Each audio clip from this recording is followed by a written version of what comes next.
ठीक है, तो लिख लो यहाँ पे।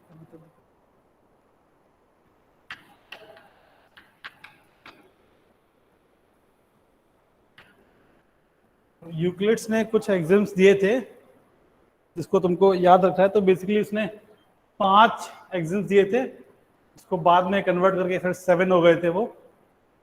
तो उसमें सबसे फर्स्ट एग्जाम, तो उसने जिस फॉर्म में जैसे लिखे थे हम उसी तरीके से बोल रहे हैं, तो एक एक करके लिख लो पहले। तो एग्जाम्स क्या थे?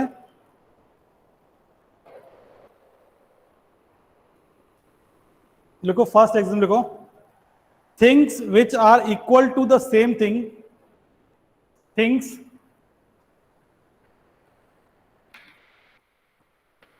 which are equal to the same thing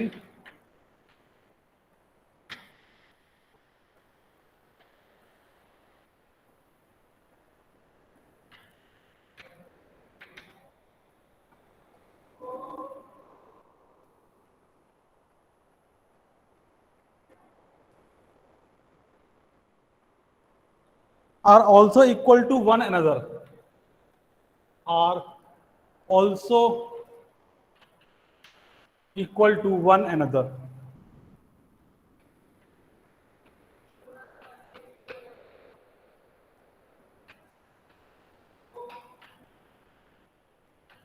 ये यूक्लिड्स का पहला एग्जाम था जो उसने दिया था, things which are equal to the same thing are also equal to one another. अब ये बहुत ऑब्वियस सी बात लग सकती है आज की डेट में। उसका कहने का मतलब देखो ये था कि अगर जैसे a is equal to b है, if a is equal to b, ठीक है, and b is equal to c, Euclid ने बोला था कि देन a और c भी आपस में इक्वल होंगे। ये उसका पहला एग्जाम था, ठीक है। तो यहाँ पे साइड में दिखाई नहीं पड़ रहा है, ठीक है, तो इसको नीचे लिख दो। Then a is equal to c। अब जितनी ऑब्वियस ये बात अभी लग रही है, वो बात उतनी ऑब्वियस पहले नहीं थी। पहले बताओ, ये बात तुम सोच सकते हो कि लगभग 2300-2400 साल पहले उसने लोगों को बोला था, ठीक है। हाँ, ये सारा लिखना है, ठीक है। ये कुछ ऐसा है कि अगर आज की डेट में हम तुमसे बोलते हैं कि क्लास नर्सरी के बच्चे को तुमको ये बात समझानी है, तो उस समय वैसे ही कुछ रहा होगा कि जब किसी को कुछ मालूम नहीं था कि हाँ ये सब चीजें क्या होती हैं। अभी हम तुमसे बोलेंगे बेटा ये क्लास नर्सरी वाले को समझाओ, तो उसको समझाना इतना आसान नहीं होगा तुम्हारे लिए, उसको कुछ नहीं पता है कि ये क्या सब चीज़ें होती हैं। तो ऐसे ही कुछ हाल था उस समय लोगों का। तो उसने फिर ये एग्जाम्स बोलते कि नहीं ऐसा होता है, इसको मान लो कि अगर ए बी के इक्वल है और बी सी के इक्वल है तो ए और सी आपस में भी इक्वल होंगे। ये बात उसने प्रूव नहीं की थी, मतलब उसने बोला था कि हाँ ऐसा होता है। मतलब ये वेरिएबल के लिए नहीं है, जरूरी नहीं है, किसी भी चीज में ट्रू है ये। मतलब जो दो सामान की बात कर लो, जो दो सामान किसी थर्ड सामान के बराबर हैं तो वो आपस में भी इक्वल होंगे, हर चीज के लिए ट्रू है बेसिकली ये, ठीक है। ये उसका फर्स्ट एग्जाम था। सेकंड लिख लो, सेकंड एग्जाम उसका है, if equals be added to equals, लिख देते हैं, if equals be added to equals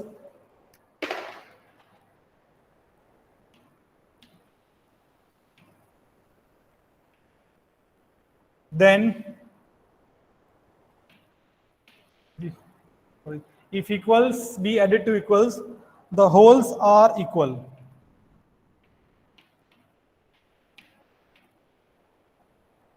language थोड़ा सा अजीब लग सकता है क्योंकि ये लैंग्वेज बहुत पुराना है, उसी फॉर्म में the wholes are equal, then लगा दो तब भी दिक्कत नहीं।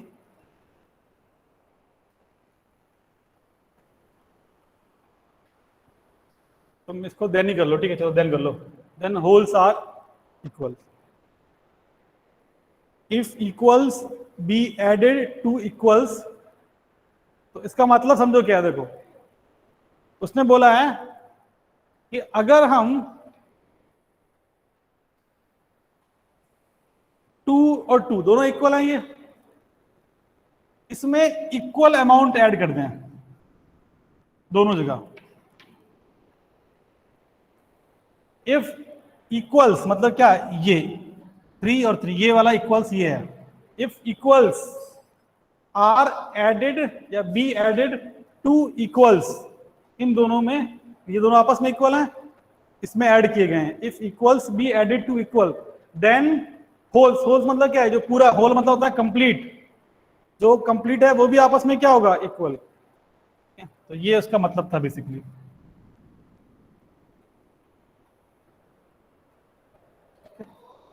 होपफुली मतलब इसमें कुछ एक्सप्लेनेशन का रिक्वायरमेंट नहीं है, ये सेल्फ एविडेंट ट्रू स्टेटमेंट्स हैं।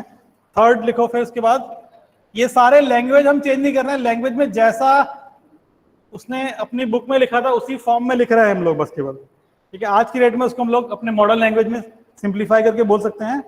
थर्ड लिख लो, थर्ड में बस केवल यहाँ पे सब्ट्रैक्टेड कर लो, बस और कुछ नहीं। If equals be subtracted from equals या to equals then wholes are also equal, बस यहाँ पे सब्ट्रैक्टेड कर लो, बाकी सेम रहेगा। 2 - 1 और 2 - 1, अगर इक्वल से इक्वल सब्ट्रैक्ट करोगे तो जो बचा हुआ है वो भी हमारा क्या होगा, इक्वल, ठीक है। तो बस चाहो तो यहाँ पे होल्स की बजाय फिर रिमेनिंग या रिमाइंडर कर लेना, इसी में हम चेंज कर देते हैं, ठीक है। इफ इक्वल्स बी सब्ट्रैक्टेड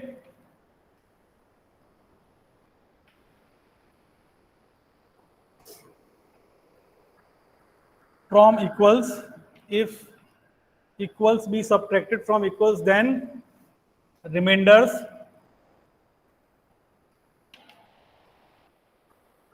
और also equal। तो जैसे अगर कुछ लिखा है 2 में से अगर 1 सब्ट्रैक्ट करोगे, इक्वल अमाउंट सब्ट्रैक्ट करोगे दोनों 2 से, तो वो दोनों इक्वल होंगे, ठीक है। तुम सोच सकते हो कितनी ऑब्वियस बातें हैं कि उस समय लोगों को ये सब चीजें नहीं मालूम थी।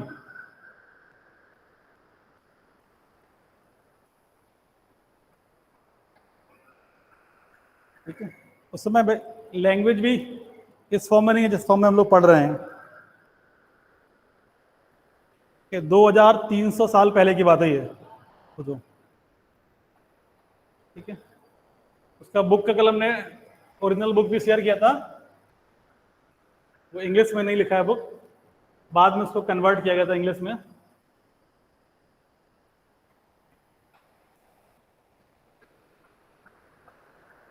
ठीक है, चलो उसके बाद फोर्थ पॉइंट लिखो, देखो तो लिखो, हम बोल रहे हैं उसमें लैंग्वेज में, लिखो लिखो बेटा सब लोग। Things which coincide with one another, things which coincide with one another, things which coincide with one another are equal to one another. Things which coincide with one another are equal to one another. Things which coincide with one another are equal to one another. ठीक है, okay. तो basically इसका मतलब ये था उसने कि कोई भी दो चीजें हैं, अगर वो दोनों एक दूसरे पे ओवरलैप कर जाएं, कोइंसाइड करने का मतलब क्या है, ओवरलैप कर जाएं। जैसे अगर हमने ये 2 सर्किल ड्रॉ किए हैं ऐसा, ठीक है, और तुम दोनों को इसके ऊपर रख दो, अगर ये दोनों ओवरलैप कर रहे हैं, ठीक है, तो मतलब ये दोनों कैसे आइडेंटिकल हैं। या फिर ऐसा है कि अगर ये किसी तीसरे सर्किल के बराबर, अगर इसको तुम, ये सपोज ये सर्किल नंबर 3 है, ये 1 है, ये 2 है, तो अगर 1 को तुमने सपोज 3 के ऊपर रखा और ये ओवरलैप कर गया, और 2 को भी 3 के ऊपर रखा तो ओवरलैप कर गया, तो हम लोग क्या बोलेंगे कि 1 3 के इक्वल है और 2 3 के कोइंसाइड कर रहा है, तो 1 और 2 भी आपस में क्या कर जाएंगे, कोइंसाइड। हर जगह ट्रू है, मतलब अगर कोई लाइन सेगमेंट है ए बी ना 5, सपोज ये 5 सेंटीमीटर का है, और एक और लाइन सेगमेंट ले लो TD सेम लेंथ का, तो अगर तुम इसको इसके ऊपर से शिफ्ट करोगे, रखोगे, तो ये ओवरलैप कर जाएंगे। तो इसका मतलब क्या है, ये दोनों आपस में इक्वल हैं। ठीक है, तो जो रिपीट करने के बोला लिख लो, क्या बोला था उसमें, things which coincide with one another are equal to one another. Things which coincide with one another are also equal to one another. Things which coincide with one another are equal to one another. नहीं नहीं, जो पहले था वही वाला है। ठीक है, वो तो लिख चुके हैं ना।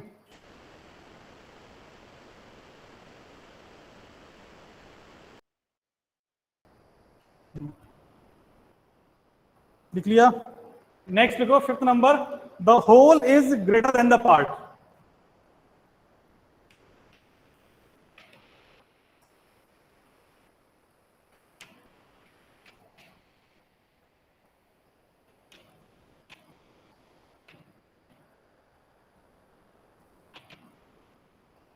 ये भी बिल्कुल ऑब्वियस है कि कोई चीज पूरा है वो अपने टुकड़े से ऑलवेज क्या होगा, ज्यादा होगा। The whole is greater than the part. इसमें कुछ एक्सप्लेन करने की जरूरत नहीं है। कोई भी चीज पूरा है, उसको तुम पार्ट को अलग कर दोगे तो वो छोटा ही हो जाएगा। पूरा चीज अपने कम से तो ऑलवेज ज्यादा होगा।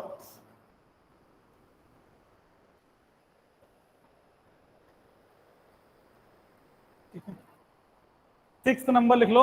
ये 6th और 7th बाद में एक्चुअली यूक्लिड ने जो ओरिजिनल बुक में वो सिर्फ 5 ही लिखे हुए हैं। 6 लिख लो। Things which are double of same thing, things which are double of the same thing, things which are double of the same thing, things which are double of the same things are equal to one another. Things which are double of the same thing, things which are double of the same thing are equal to one another. Clear सबने? Things double of the same thing are equal to one another.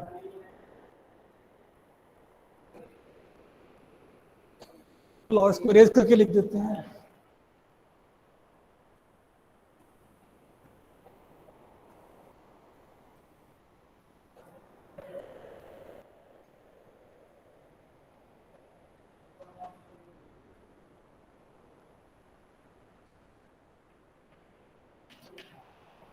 Things which are double of the same thing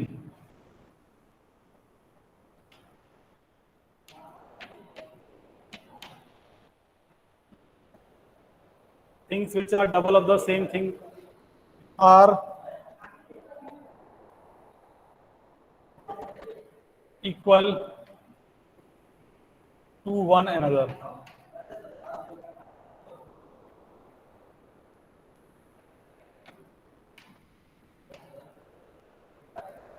clear?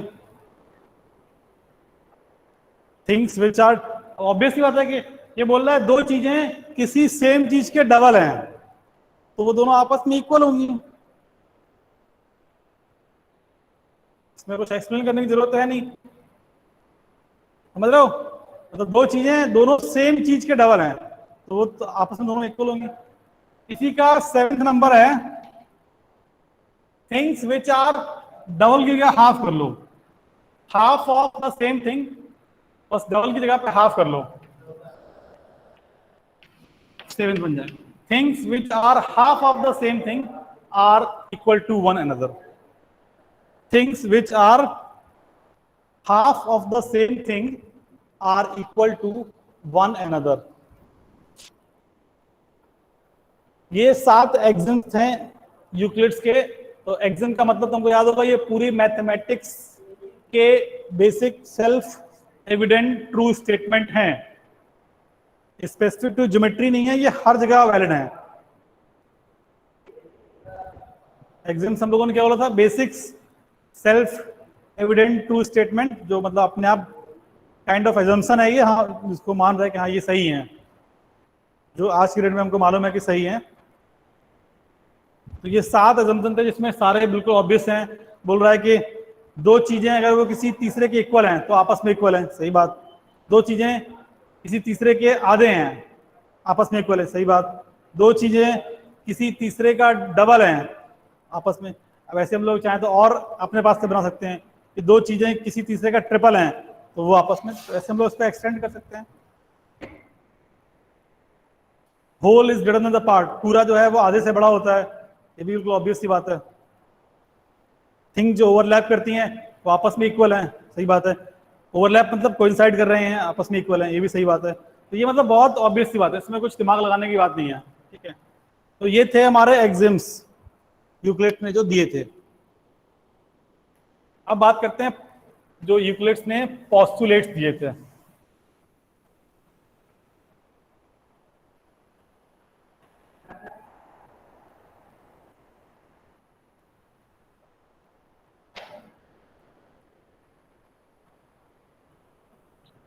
देखो postulates,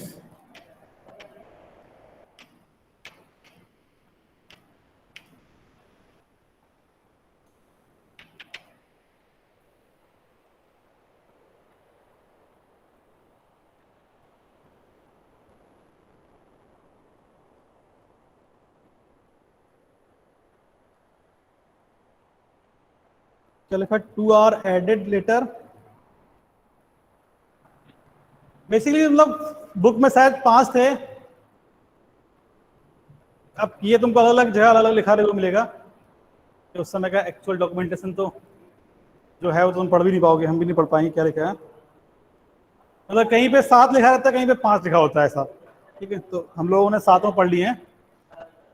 last के 2 तो तुम देखोगे तो वो obvious से पहले ही वाले से आए हैं, ऐसे तो और भी बना सकते हैं कोई, ठीक है। चलो, तो फर्स्ट वाला पोस्टुलेट लिखो क्या होता है। तो 5 बेसिक पोस्टुलेट्स थे यूक्लिड ने दिए थे, 5 पोस्टुलेट्स हैं। तो लिख लो फर्स्ट पोस्टुलेट, तो एक ही करके याद रखेंगे, या फिर नंबरिंग कर लेना जैसे तुमको अच्छा लगता है। नंबर 1 लिख लो या फर्स्ट पोस्टुलेट करके लिख लो। तो लिखो अ स्ट्रेट लाइन, सबसे पहला a straight line may be drawn, a straight line may be drawn, a straight line may be drawn from any one point to any other point.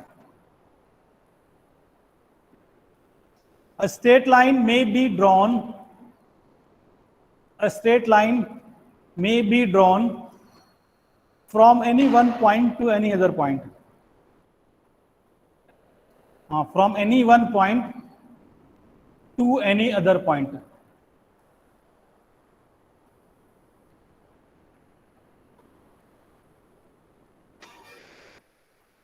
अब देखो उसका कहने का मतलब क्या था ये समझो, उसको ऐसे लिख लेना ब्रैकेट में करके, हम बोल देते हैं आज की डेट में उसका तुम क्या मतलब निकालोगे, वो बोलना जो चाह रहा था कि अ यूनिक लाइन लिखो, उसके ब्रैकेट में लिख लो a unique line can be drawn from 2 points.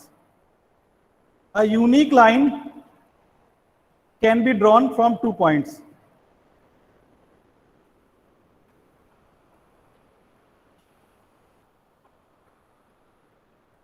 A unique line can be drawn from 2 points.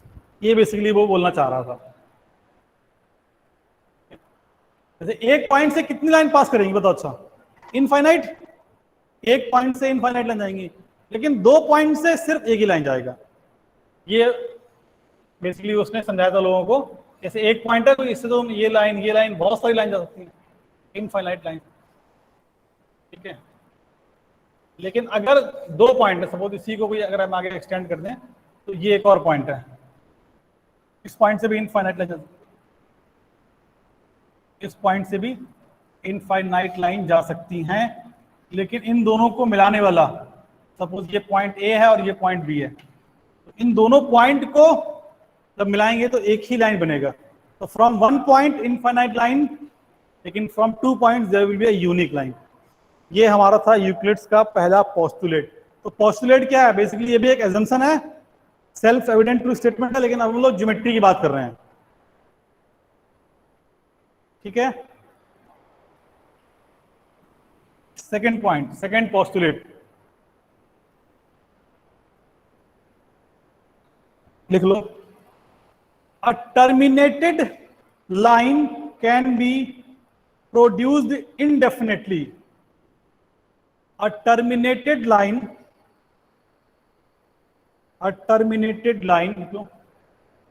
can be produced indefinitely. A terminated line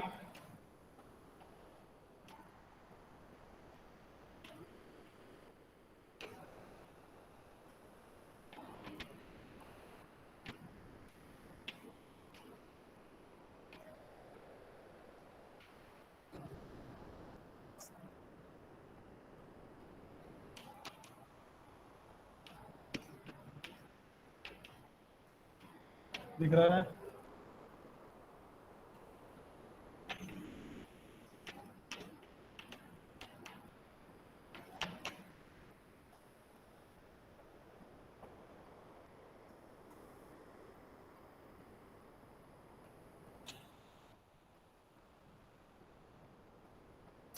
चलो यहां पे नहीं दिख रहा है, नीचे लिख दिया हमने,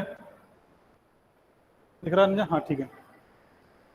यह है a terminated line can be extended indefinitely. देखो उसका बेसिकली मतलब क्या था, अब ये किसी किसी बुक में ऐसा लिखा मिल सकता है कि a line segment may be extended indefinitely, ये भी बोल सकते हैं उसको। टर्मिनेटेड लाइन का मतलब क्या है कि लाइन सेगमेंट है बेसिकली, वो किसी भी लाइन सेगमेंट को हम लोग एक्सटेंड कर सकते हैं इनडेफिनेटली, मतलब इनडेफिनेटली अनंत तक। तो कोई लाइन सेगमेंट है ये ए बी, इतना, तो इसको हम लोग एक्सटेंड कर सकते हैं किसी भी डायरेक्शन में। यहां पे एक्सटेंड करोगे ऐसे, यहां पर भी कर सकते हो, तो चाहो तो पीछे भी हम लोग एक्सटेंड कर सकते हैं। तो ये था उसका दूसरा पोस्टुलेट। फिर से पोस्टुलेट मतलब एजम्पशन है जो ट्रू है, कॉमन सेंस की बात है। ठीक है,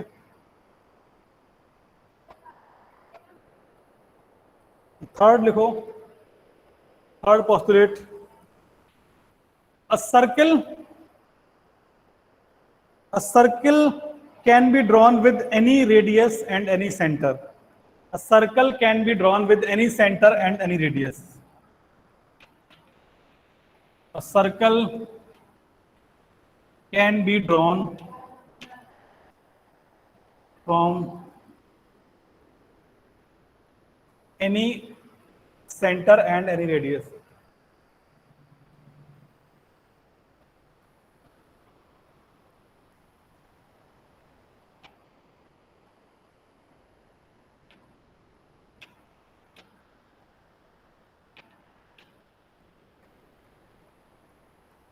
A circle can be drawn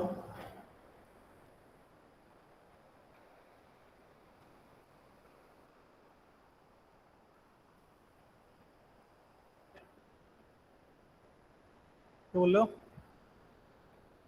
5 है ना टोटल, चौथा देख रहे हैं हम लोग। A circle can be drawn from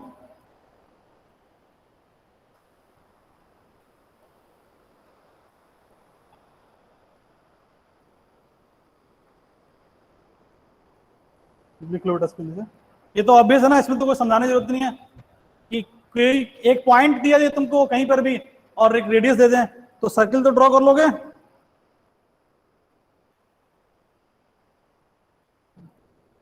क्या बोल रहे हो? No, yes?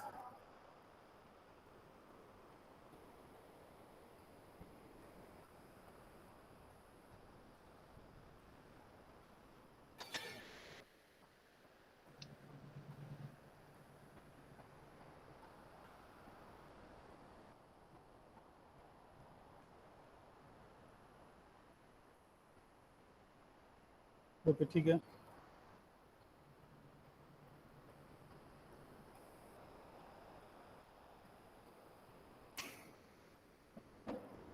ओके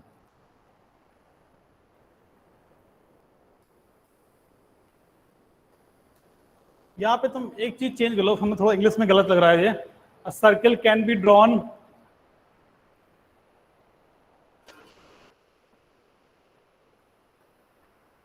यहाँ पे विद बोल सकते हैं क्या? क्या देख लेते हैं क्या लिखेंगे। हाँ ठीक है, एक काम को उसको विद कर लो, ठीक है। सर्कल कैन बी ड्रॉन को चेंज कर लो, बस यहाँ पे विद कर लो। इंग्लिश का मिस्टेक से कर लेते हैं। A circle can be drawn with any centre and any radius. तो किसी भी रेडियस और किसी भी सेंटर से हम लोग सर्कल ड्रॉ कर सकते हैं। अब इसमें कुछ एक्सप्लेनेशन की जरूरत नहीं है। हाँ, नंबर 5 लिखो।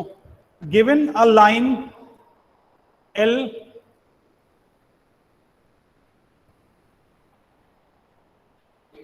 given a line capital L, given a line capital L and a point P not on the line. Given a line capital L and a point capital P not on the line,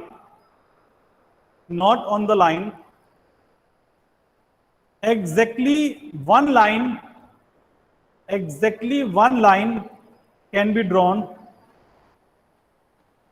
through P which is parallel to capital L.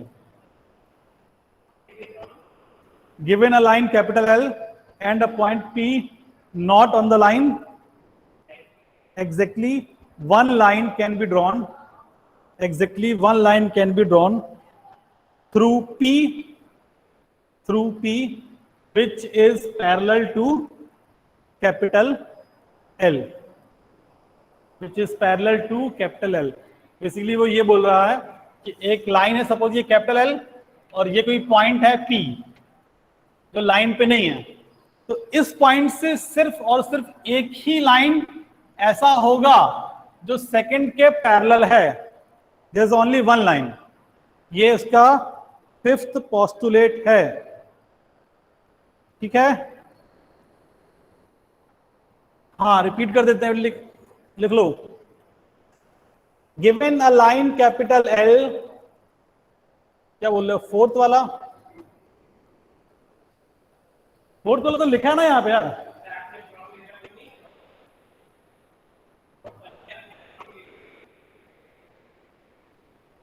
ये sorry third नहीं था, ये तो fourth था ना यार। ये numbering गलत लिखा है और कुछ नहीं है। वो थर्ड तो शायद बोला होगा हमने, ये था फोर्थ वाला ना। अच्छा ये थर्ड था, एक मिनट। अच्छा दिखाओ क्या लिखा है। 4 हो गए या 5 हो गए हैं? ये 5 हो गए ना गुरु। पहला था straight line can be drawn, ठीक है। दूसरा था टर्मिनेशन वाला, तीसरा था सर्कल वाला। अच्छा ये चौथा ही था यार, ये 5वां कहाँ है? अच्छा ठीक है, सुनो, इसको फोर्थ कर लो बेटा।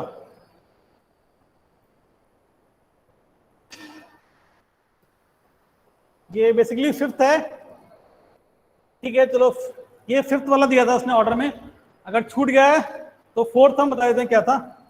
4th वाला चाहो तो अगर जगह है तो लिख लेना, ये था देखो।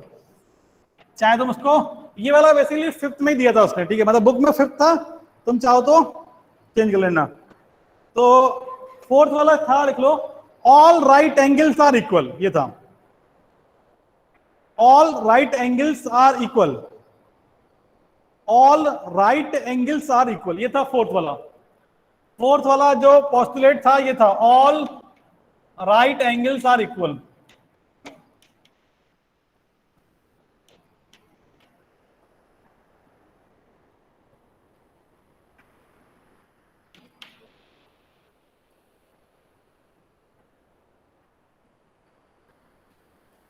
अब इसका मतलब समझ लो क्या है, वो क्या बोलना चाह रहा।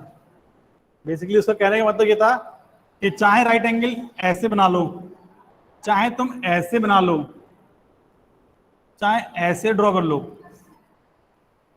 ठीक है, सारे इक्वल है आपस में। ऐसा नहीं है कि तुमने ऐसे घुमा दिया वैसे घुमा दिया तो वो चेंज हो जाएगा, नहीं। हाँ फिफ्थ वाला लिखा रहे हैं पहले, अब इसी को लिख लो फिफ्थ वाला भी। चाहे अब ऑर्डर में तुम नंबरिंग चेंज करें ना, चाहे तो पहले फिफ्थ कर देना बाद में फोर्थ कर देना। चलो फिफ्थ वाला हम बोल रहे हैं, लिख लो। Given a line capital L and a point P not on the line, given a line capital L, given a line capital L and a point P not on the line, and a point P not on the line,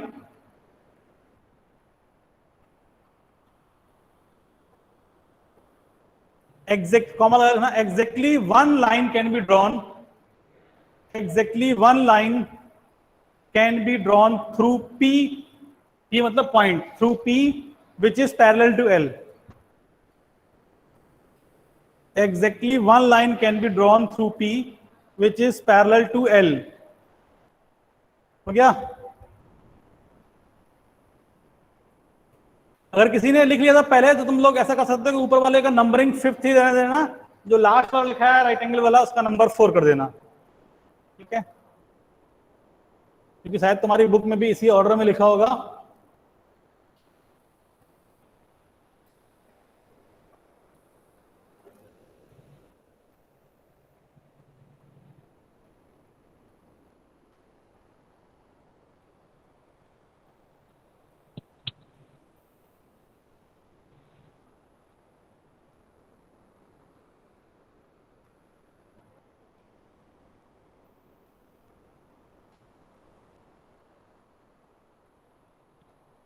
अच्छा सुनो, given a line capital L and a point capital P not on the line exactly one, हाँ ठीक है।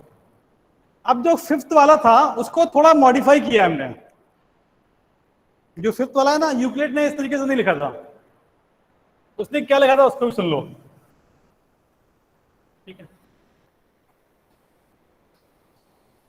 ये मतलब समझने वाला part था। उसने क्या बोला था इसकी बात कर लेते हैं पहले, तो उसको भी लिखवा भी देंगे दोबारा। देखो यूक्लिड ने ये बोला था कि दो लाइन है कोई भी, सपोज एक लाइन ये है और एक लाइन ये है, ठीक है? कोई भी दो लाइंस हैं और उनको एक तीसरा लाइन कट कर रहा है। समझा क्या बोल रहे हैं? सुन रहे हो ध्यान से? ये वही पार्ट है जो फिफ्थ वाला है।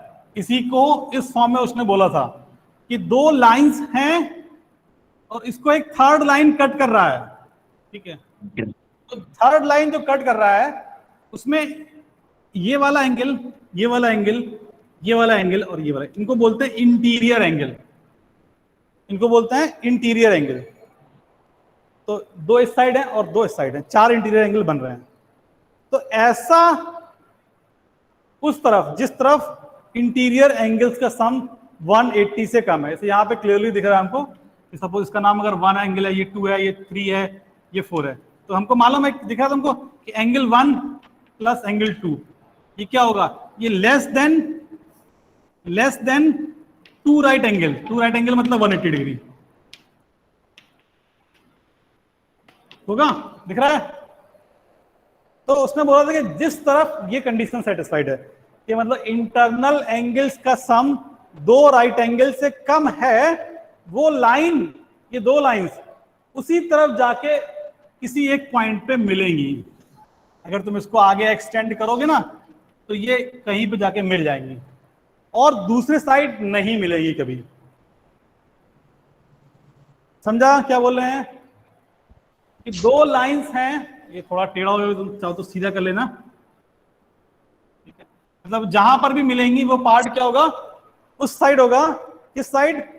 जिस साइड इंटरनल एंगल्स का सम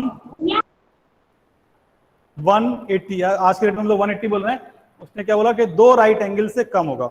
अगर ऐसा होगा तो वो लाइंस उस तरफ मिलेंगी और इस तरफ कभी नहीं मिलेंगी। ये था उसका फिफ्थ पोस्टुलेट, जिसको हम लोगों ने इस फॉर्म में लिखा था। तुम चाहो तो लिख लो, ओरिजिनल फॉर्म उसका हम बोल देते हैं।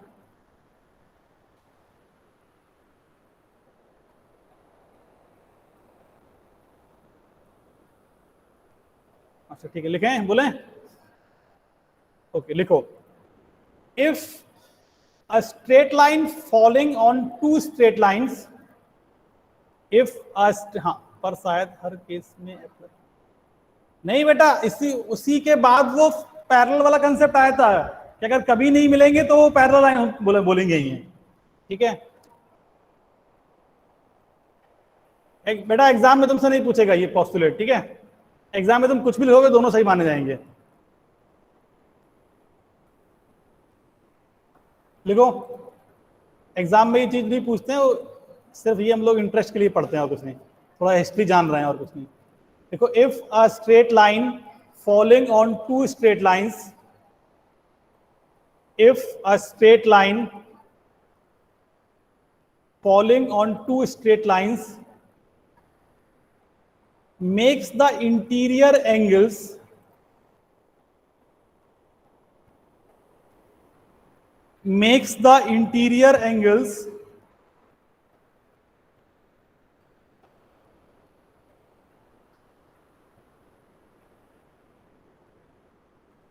on the same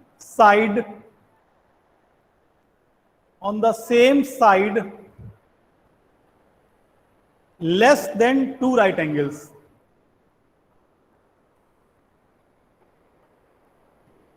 Less than two right angles. ये फिफ्थ पोस्टुलेट ही है, उसको अदर फॉर्म में लिख रहे हैं बस।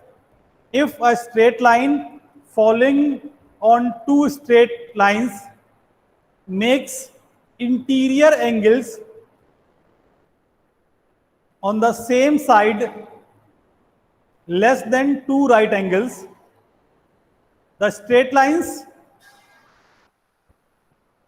if produced indefinitely, the straight lines, if produced indefinitely, will meet on that side. The straight lines, if produced indefinitely, will meet on that side. Will meet on that side on which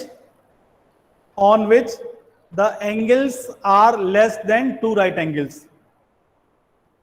Will meet on that side on which the angles are less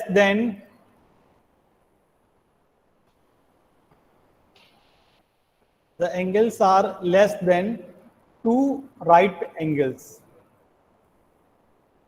तो basically ये बोलना चाह रहे हैं हम, लिख लेना, ठीक है।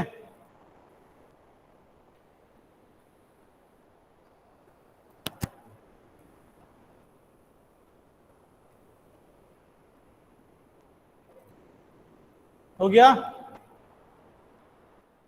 ओके, ठीक है। तो ये यूक्लिड्स ज्योमेट्री का इंट्रोडक्शन था कि एक्सिम क्या होते हैं, पोस्टुलेट क्या है। उसके बाद फिर बहुत सारा उसने इन्वेंशन किया है, काफ़ी सारा, मतलब उस डेट में उसको इन्वेंशन ही बोलेंगे। नई नई चीज़ें उसने बताई थी कि हाँ ये सब क्या होता है, बहुत सारी थ्योरम्स भी बताई थी, तो वो हम लोग धीमे धीमे पढ़ेंगे अब, ठीक है। ओके चलो ठीक है, फिर अब नेक्स्ट क्लास में आगे करेंगे।